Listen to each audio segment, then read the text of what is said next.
Well, hello everyone.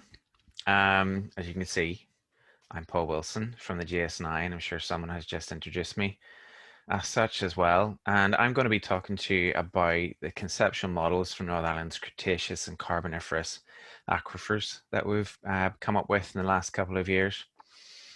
To give you some background, in Northern Ireland, we have an enviable, in my opinion anyway, broad range of bedrock geology, as you can see here in this lovely first series, 250K bedrock map that we have. Look at all those lovely different colors.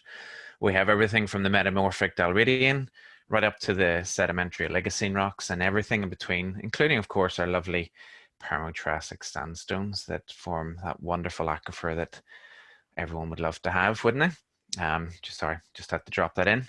We also have limestone, but nowhere near to the same extent as is found south of the border.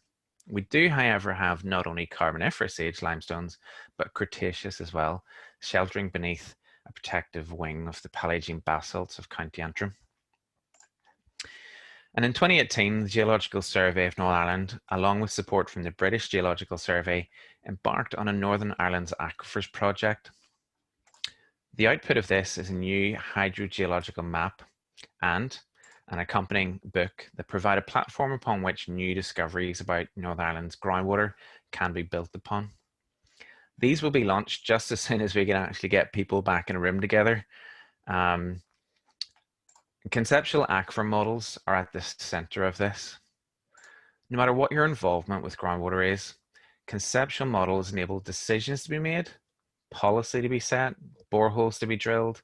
So we wanted to bring the data, knowledge, and expertise of Northern Ireland's aquifers that we had and make it available to practitioners in a consistent way that enables them to develop the models and refine them for the site or area or case that they might be working on. We also wanted to open up groundwater to more people than just hydrogeologists, engineers, policymakers, economists, energy specialists are all now dabbling in hydrogeology and communicating some of the key concepts of different aquifers in a clear and understandable way is important for the next age of groundwater use and discovery which we're facing. They're also a great way to take these lovely two-dimensional maps that we all love and are going to continue to use and to start to bring in the critical three-dimensional component of hydrogeology in a way that isn't mind-bogglingly complicated, but is really, really important. In this short talk, I'm going to present the conceptual aquifer models for just the Carboniferous and Cretaceous limestone aquifers in Northern Ireland that we've been working on. These have been derived following analysis of aquifer property and chemistry data from the newly formed groundwater data repository for Northern Ireland, which we manage and store in the survey. For many of you, these may not seem that new and revolutionary ideas and concepts, but the whole purpose of the conceptual aquifer models is to simplify the complex into a communication tool that is still accurate yet understandable by a wider audience than just Irish hydrogeologists. So let's dive straight into the Carboniferous limestone aquifers. These crop out predominantly in the southwest of the province in counties Fermanagh and Tyrone, with smaller outcrops in the northwest and Armagh, and in the northeast of County Antrim near Ballycastle. The Marble Arch Caves Global Geopark is probably the most famous feature found within them. They comprise a sequence of karstic limestones with mudstones of lower Carboniferous age. The rocks were formed in a marine deltaic environment with cycles of limestone, mudstone, sandstone deposition.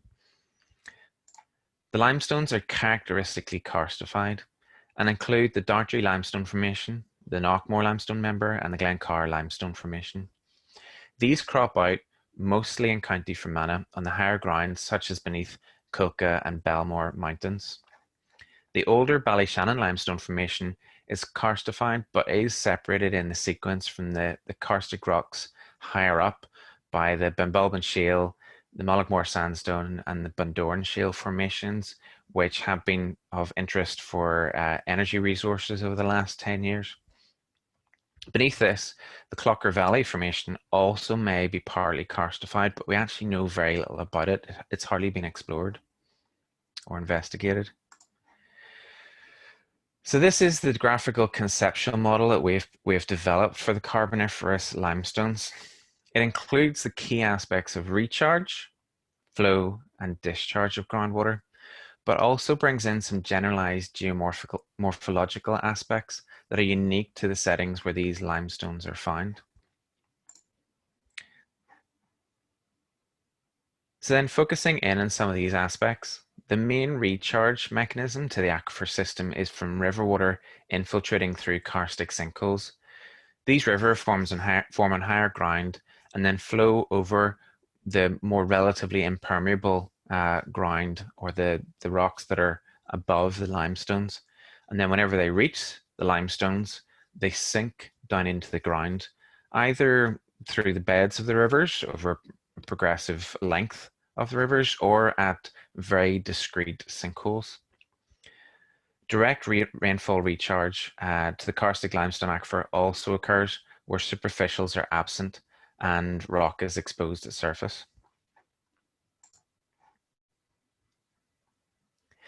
Groundwater flows through the limestone aquifer in a network of fractures and karstic conduits that tend to exploit the high density of faults found within this area. Flow rates are highly variable, dependent not only on the size and interconnectedness and degree of complexity of the karstic system, but also on flow conditions. Typical flow rates measured in tracer tests are around 2 to 3 kilometers per day.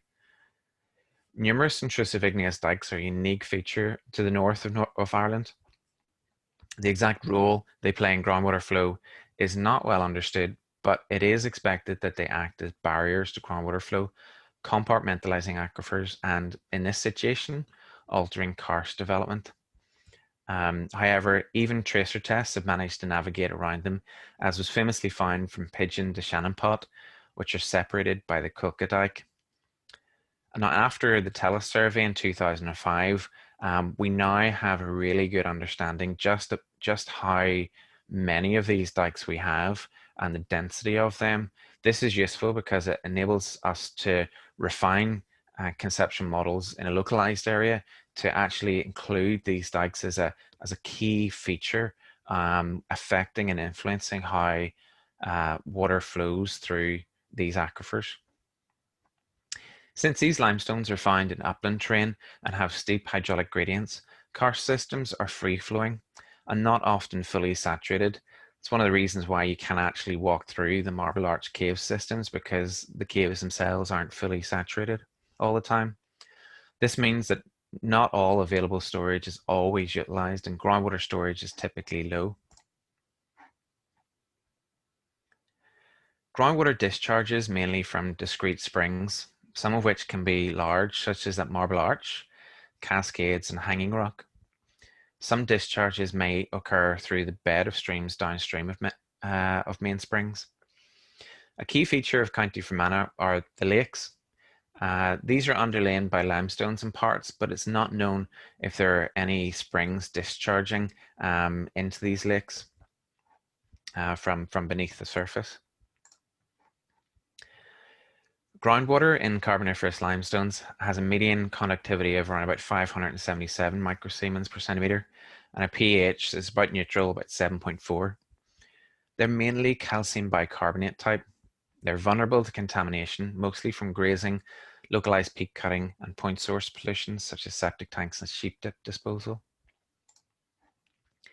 Typically, transmissivity values are high, with a median of 174 meters squared per day. But as you can see, we've only 9 values to actually rely on for that assessment. And measured yields tend to be high, with a median of around about 327. And you can see that we have around about 110 values for that. So that's a wee bit more reliable to go on. These rocks have the potential to supply moderate to high yields. However, the low storage capacity would pose an issue of how sustainable such yields would be, particularly during dry periods. Coupled with being vulnerable to contamination, their potential for supplying high flow potable water supplies is perhaps limited. And that's probably one of the reasons why they haven't necessarily been explored for public water supply. The other reason is because of the lakes in the area. The public water supply tends to take mostly from the lakes in this area. So that's the Carboniferous limestone aquifers. Moving on then to look at the Cretaceous limestones. If you've ever had the pleasure of traveling along the Antrim Coast Road, you will have seen the splendor of the Cretaceous Ulster White Limestone, guarded beneath the imposing black basalt above. It only outcrops around the fringes of the Antrim Plateau and is modified by tertiary faulting that makes the aquifer discontinuous. This chalk, which it is colloquially referred to as, is significantly harder than its English equivalent, like what you would find at the White Cliffs of Dover, for example, due to the extensive secondary calcite cementation of pore spaces. Despite that, it too can be karstic, forming large openings and conduits due to dissolution of calcium carbonate in the rock. This again is the graphical conceptual model that we have developed for the Cretaceous limestones. It includes the key aspects of recharge, flow, and discharge again, but also brings in some aspects of the unique landscape they are found in. Focusing in again on some of the key aspects of this conceptual model, the chalk is recharged mainly by infiltration of river water through sinkholes and riverbeds in the active karstic outcrop zone. These rivers can be seen flowing over the basalt aquifer outcrop before reaching the chalk outcrop, where water infiltrates or sinks through individual karstic sinkholes or over smaller sinkholes over the course of a short length of the riverbed. Studies of spring chemistry and hydrographs have found evidence that it is also recharged by a proportion of groundwater leaking down from the overlying basalt. This is more evident at springs along the western edge of the Antrim Plateau, most likely due to the regional direction of dip of the chalk towards the west.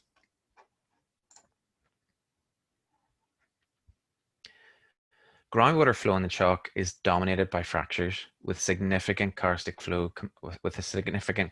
component. The main active karstic zone within the chalk occurs in its outcrop area, not where it's buried beneath the basalt. This limits the flow path lengths to only hundreds of meters or only a couple of kilometers at most. It's not uncommon to find boreholes and quarries with no groundwater from the chalk until you get close to the base of the chalk. Surprisingly, I was in one quarry one time and it was completely dry. And the quarry operators were able to tell me that they could actually hear the water flowing beneath them in some parts of the quarry. Underlying mudstones provide an impermeable base upon which groundwater is channeled along. Faults also appear to form a key part of the flow directions of karstic systems in the chalk. Karst features follow fault lines, and tracer tests have observed highly unexpected results, found later to be due to the orientation of regional faulting. I'm not kidding, in some tracer tests, the dye goes in at one point and appears just somewhere completely different. And that's only explained by these faults that seem to cause this variation in this area. Therefore, groundwater in the chalk is often difficult to predict and can be surprising. Like the Carboniferous, igneous dikes are a significant feature that cut through the chalk and are thought to compartmentalize and channel groundwater flow in the chalk, although little study has been carried out on this. Again, the steep hydraulic gradients along the outcropping cliffs around the Antrim coast means that much of the active karst system in unsaturated and groundwater storage is often limited.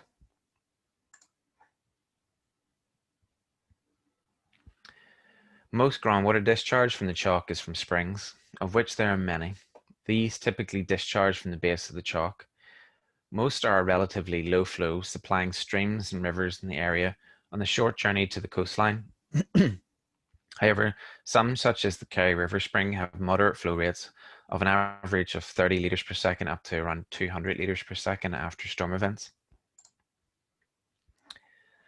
With very little data to go on for both chemistry and aquifer properties for the Cretaceous chalk, which actually I think tells us something about their groundwater potential.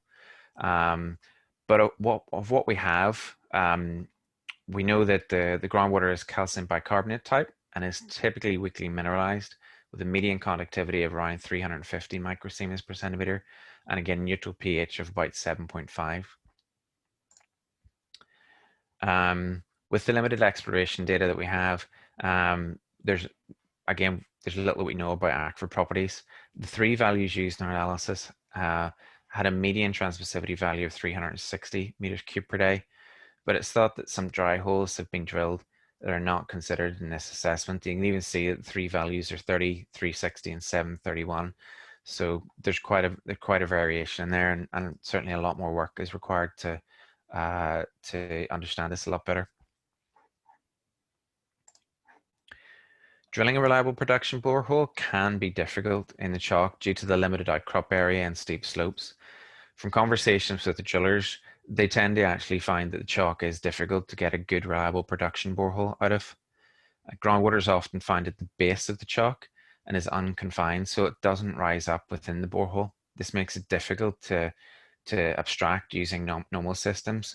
Just bluntly, it's hard to actually pump it up because it doesn't sustain a head within the borehole. Consideration was given to a potential adit supply from the Belfast Hills in the 1970s, but this was rejected due to uncertainty of long-term sustainability from limited storage. So it's not likely that we're going to see any major new prospects for public water supplies from these aquifers or from the Cretaceous aquifers, but they may be an option for maybe some smaller scale situations, or potentially as a shallow ground source heating solution.